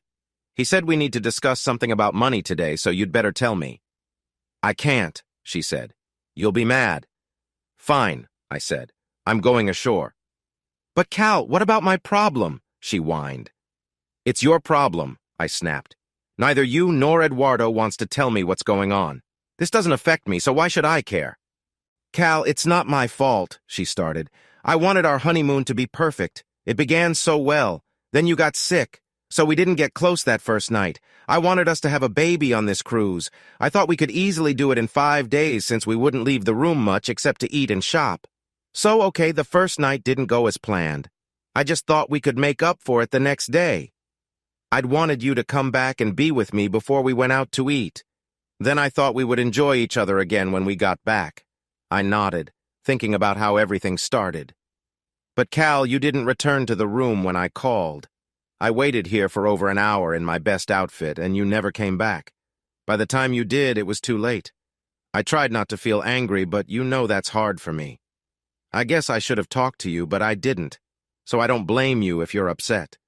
Everyone at our table couldn't take their eyes off me. They all saw how beautiful I looked, except for you, she said, her face showing her frustration. You even danced with that old lady and left me all alone at the table. Then Eduardo came over and asked me to dance. At first I wasn't interested, I kept looking for you. I think he saw that and asked if I wanted to catch your eye. He said he could make you jealous, so I said okay. He started dancing closer to me and made sure we were right in front of you. I saw your expression, and I thought it was working. You and everyone else in the room were watching us. Then he touched me in a way that made me uncomfortable. I saw you coming over and thought you would grab me and say I was yours. But then those two guys got in your way, and well, I don't think anyone will try to block you from what you want again. The security team grabbed you, and suddenly everyone was staring at me. But this time, it felt like they thought I had caused all this trouble. Eduardo pulled me away and said I needed to escape from the crowd. They blamed me for something that was really your fault. We went to a club and had some drinks. After a while, we were dancing again. Eduardo got me to dance more, saying they would let you back to our room and that you were really mad.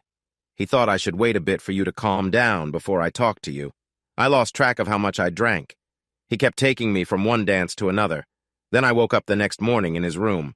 I realized I had made a mistake. I couldn't find my clothes, so I covered myself with a sheet and went back to our room. The next day, I went out on the deck. Most people I met wouldn't talk to me. Even the crew was polite but distant.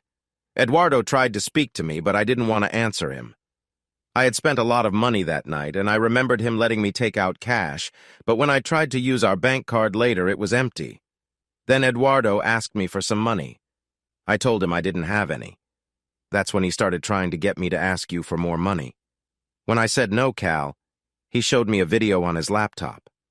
I was with a lot of men, one after the other. I really was drunk, but it doesn't seem like it.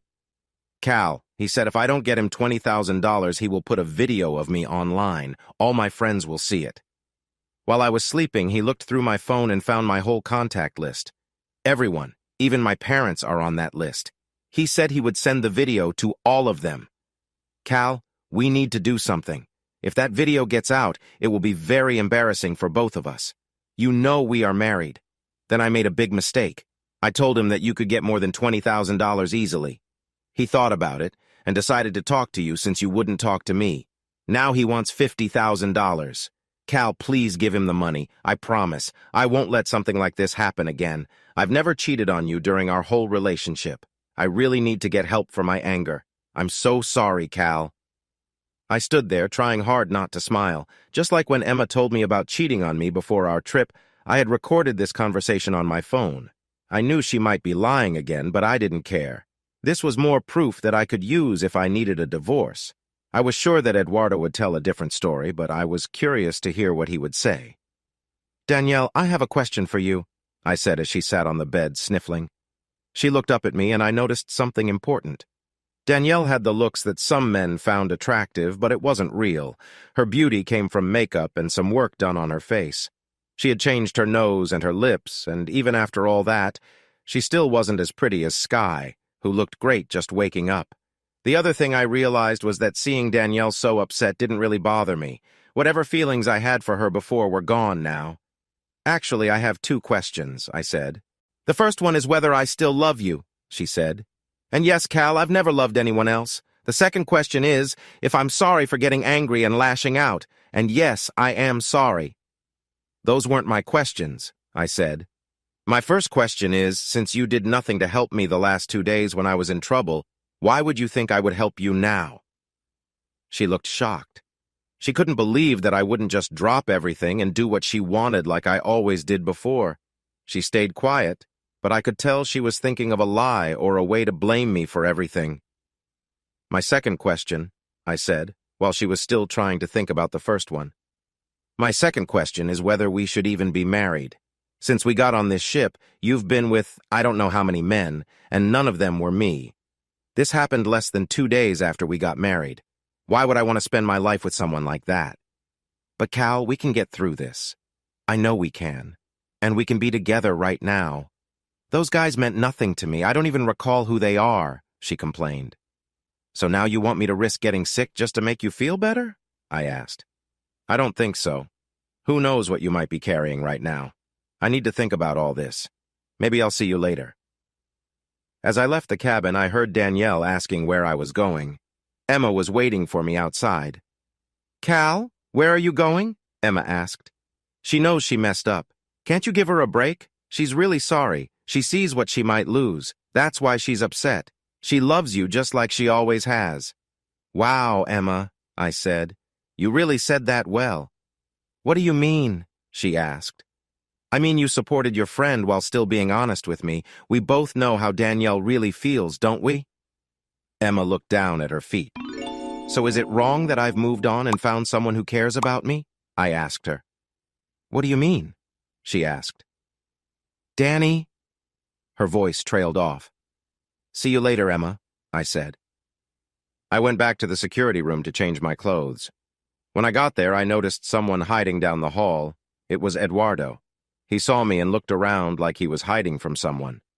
"Have you made a decision?" he asked. "When can you get me the money?" "I already have it," I said. "I just need to move it from one account to another." "Then hurry up and do it," he said. "I have other things to deal with." He acted like he was doing me a favor. "Look, don't let me hold you up," I said. "I'm not giving you any money." He looked surprised. "What do you mean?" he asked. "You really don't want your wife's picture out for everyone to see, do you?" "The only way I'd care," I said with a cold smile, "is if I planned to stay married to her. In a case like that, you would be the one in trouble because I would take you down like I did your 2 friends. He stepped back. "So just do what you want." "25,000, he said. I shook my head and went toward the security office. 20? He asked. "Isn't your wife's good name worth $15,000? There are many hard-working people who put in a lot of effort every day and barely earn $15,000 a year, I replied sharply. Why should I pay you $15,000 to stop you from telling everyone that you slept with someone? I wouldn't even give you $5 and a coupon to protect her name. Find someone else? You will regret this, he warned. Why would I regret it? I asked. You're working for me. If you share your video, it will make it simpler for me to divorce her. Maybe I should pay you to release it. With that, I walked away and left him standing there. I changed into a loose shirt to stay cool and put on long shorts. I grabbed my sunglasses and some sunscreen, then went to find Sky. An hour later, Sky and I were relaxing in deck chairs on the beach. We could see the ship anchored far out in the ocean, but we were enjoying the sun and our time together. We sipped fruity drinks with a surprising amount of alcohol and laughed at the funny things crabs and tourists did. One man stood out. What makes a 50-year-old accountant from Boise, with a beer belly and no skills, think he can surf or parasail just because a 20-year-old thin local says it's easy. Luckily, no one got hurt during the afternoon's fun. Later, we walked along the waterfront hand in hand, doing a little shopping and picking up some souvenirs. When we returned to the ship after a very relaxing day, we found the place in chaos. As soon as we boarded, one of the security staff pulled me aside. I immediately thought that the captain hadn't informed them that I was allowed to move around freely. "Mr. Storm," the security man said, "you need to see the captain right away." "I thought I was clear," I said. He looked at me as if I was out of the loop. Things had changed in just a few hours. "Those guys you fought have been tied to several crimes on this ship and others. The man who danced with your wife is also involved in some crimes. The ship's crew, local police, the cruise line, and even the U.S. government are looking for him. Someone sent out a picture of him and he was identified." "I sent a picture of that guy to my lawyer," I said. "I wanted to make sure I knew who he was for my divorce." "Well, your picture raised alarms with the authorities," he said. Your wife also has a problem. Many crew members and passengers have seen her online. Rumors are spreading all over the ship. Luckily, we're going home tonight. By this time tomorrow, we will be in Los Angeles. Tonight is the big farewell dance. The captain has asked your wife to stay in her room for the rest of the cruise. Many passengers are upset with her actions. The captain hoped you could help deal with the situation." I took Sky's hand and walked to the bridge to find the captain. He asked when I last saw Eduardo. I told him about our last meeting and how I wouldn't pay him. It seems Eduardo snuck off the ship with a group from the shore and is now gone.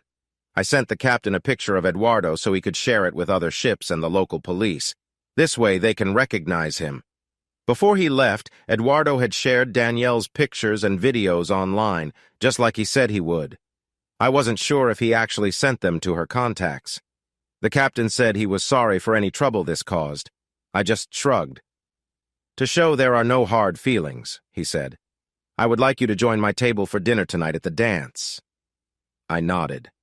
"And please, bring your friend," he added. A few hours later, I asked Sky if she wanted to join me at the captain's table for dinner. "Who will I sit with?" she asked.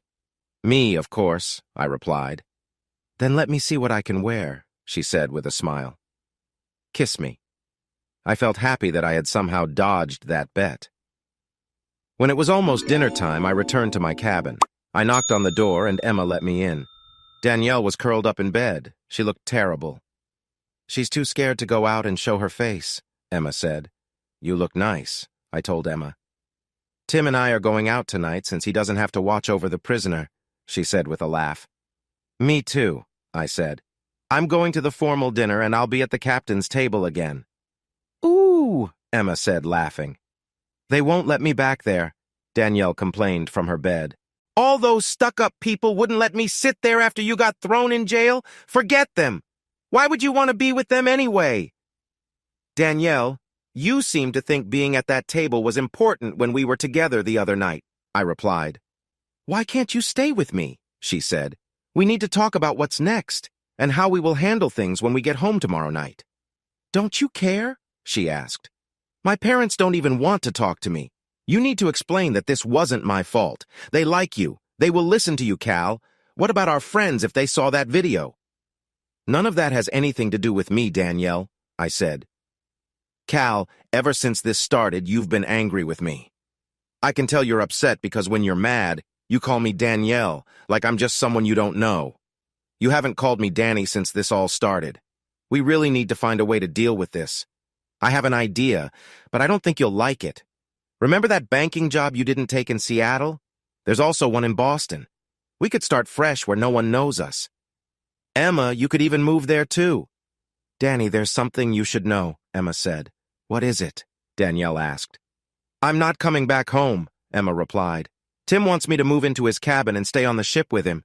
He's going to get me a job on the crew. We are serious about each other. I thought that since you got married, I wouldn't be able to pay for our apartment by myself anyway, so you don't have to worry about me. I'm home now."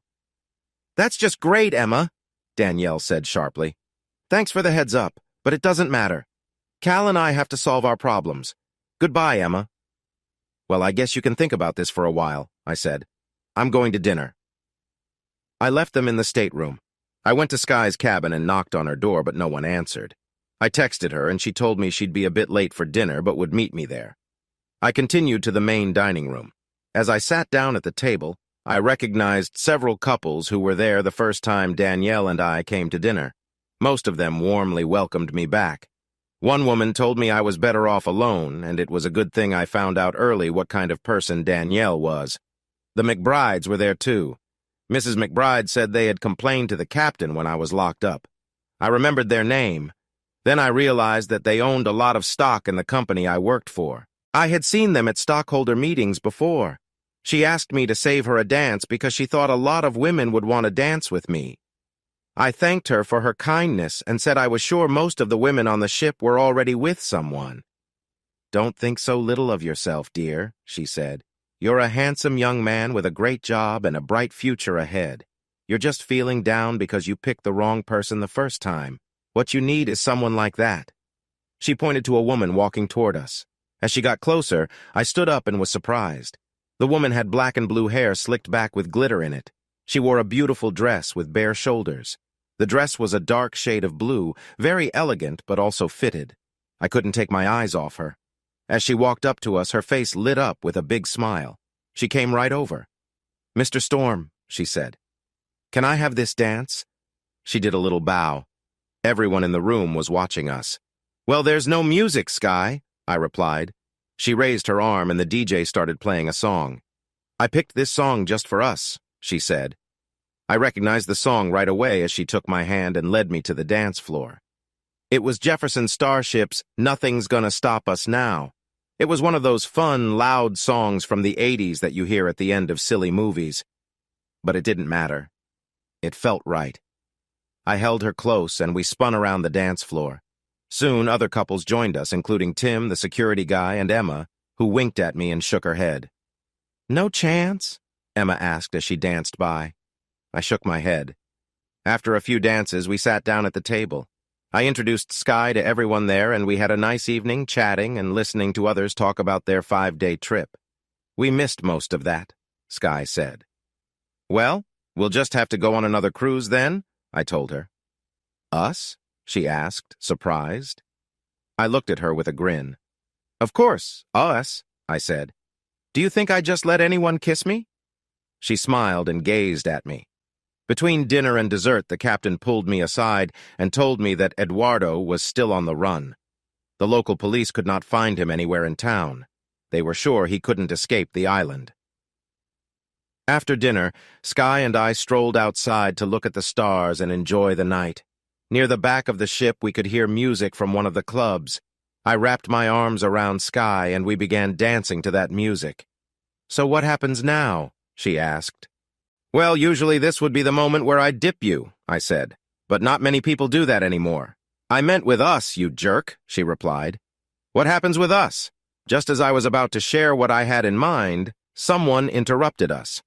"What happens, you home-wrecking tramp, is that my husband comes back to our cabin with me so we can sort this whole mess out." It was Danielle, and she looked really angry. "I see what's been happening," she snapped. "I'm the one who's hurt, and you take that as a reason to cheat on me. Cal, I expected better from you. Is this your idea of fairness?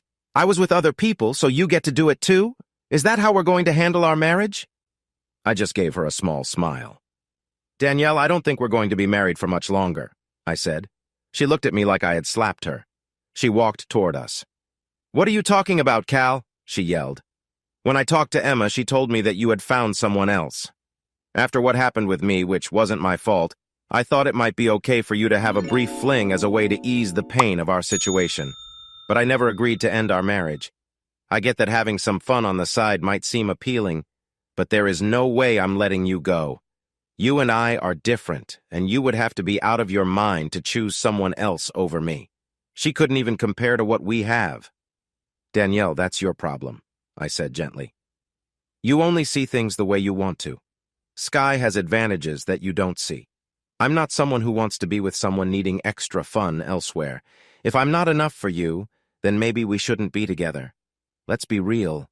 You don't love me, and I don't love you."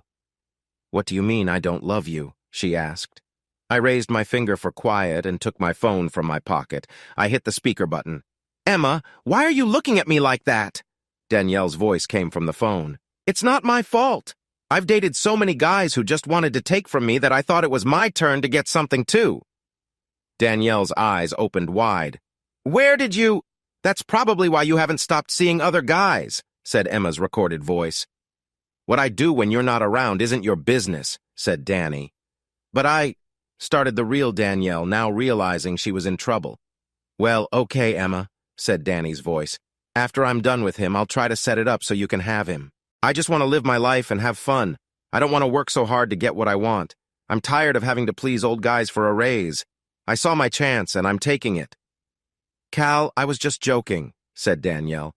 I was just having some fun with Emma. It didn't mean anything. I love you. You know that. I took Sky's arm, and we walked away. So what's next? I asked her. Well, I have a big condo in California, I said. It's too big for just me. I'd love it if someone moved in with me. I'm not in a rush to go back home to Arkansas, she said. I guess I could think about it, if the deal sounds good enough.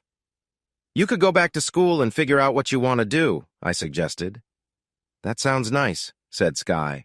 But how would I pay for it? You've taken care of your lazy boyfriend for years, I replied. I'll take care of you for a while. That does sound nice, she said. What about the car? What car? I asked. The lazy guy's Charger. I'm sure he's got some woman to fix it by now. We'll take a road trip, I said. We'll drive through your old town and I'll race his car and beat him. My Mustang will win for sure. Okay, she said, looking serious. You're not going to make me do something I don't want to, right? Of course not, I said. I was just thinking that her kisses would be nice, at least for a while. Well, if that's the case, I'm not coming then, she said. Why would I want to live with a man I wasn't close to?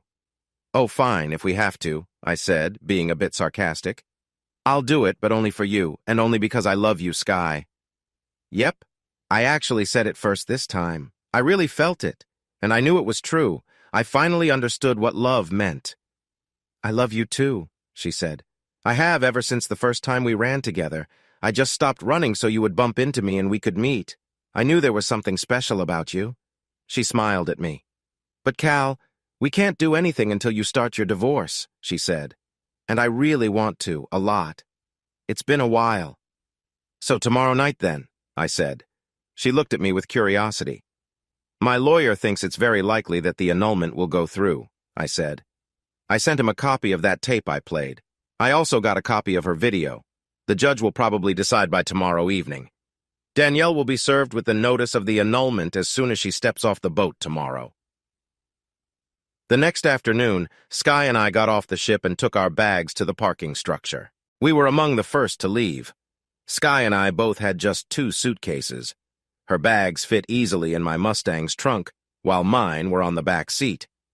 From the parking structure, we saw Emma hug Danielle goodbye. Danielle walked down the ramp pulling a suitcase while 2 crewmen carried her other bags. When she reached the street level, a girl was waiting for her. She looked like a college student and seemed bored, even chewing gum. Danielle looked at her and nodded. The girl handed her a folder full of papers. As Sky and I drove away, I glanced in the rearview mirror and saw Danielle sitting on her suitcase, crying. Emma rushed over to comfort her. A few days later, just as Sky and I were about to hit the road, I got a call from Danielle. She was back with her parents and felt very unhappy. She begged me to drop the annulment and give her one more chance. I was laughing so much that I dropped my phone. Sky and I went to Benton, Arkansas, where I met her parents. We drove around until we saw an orange Dodge Charger that looked like the General Lee. It had broken lights, scratched paint, and a really bad smell, but it seemed to be working. The man driving it looked like he hadn't shaved in days and seemed a bit off. Around him, a group of guys were shouting about a race. He didn't notice Sky in the car next to me. We stopped at a traffic light. When the light turned green, we both took off fast. It didn't really feel like a race. I got to the next light ahead of him by a good distance. Nice car, he said. Hey, Bubba, Sky grinned. See ya. Sky and I are doing great now. We got married right after our annulment was approved. Danielle tried to stop it. She told the judge that we had been intimate already, so our marriage was real. I had to remind her that we hadn't done anything after we got married. The judge also had my proof and the video. The judge gave us the annulment. He told Danielle that the recorded talk would have convinced him, especially since Emma signed a statement saying it was real. He said that whether we were intimate was not important because it looked like she had been with many guys on the ship, and she wasn't married to any of them either. Eduardo eventually got caught. He found a way to sneak back onto the ship and was caught by security when the ship was docked a few days later. He ran away from them while on a lower deck and tried to jump off the side to escape, but he jumped from the side closest to the dock. He fell over 50 feet and hit the concrete below. He hasn't been the same since. For those who worry about Danielle, don't be too concerned. She became famous later. Her internet video went viral and she started a new career. She makes movies aimed at older men. In most of her movies, she is with older guys in their 50s and 60s. As many writers say, life goes on. What's up, story lovers?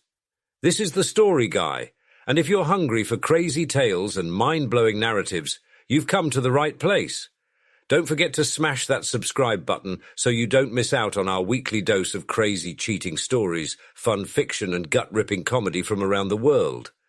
But that's not all. We also create our own original stories, and trust me, you won't find these anywhere else. Want even more spine-tingling reads? Head down to the description and grab our exclusive story collections. Thanks for watching, and I'll catch you in the next video.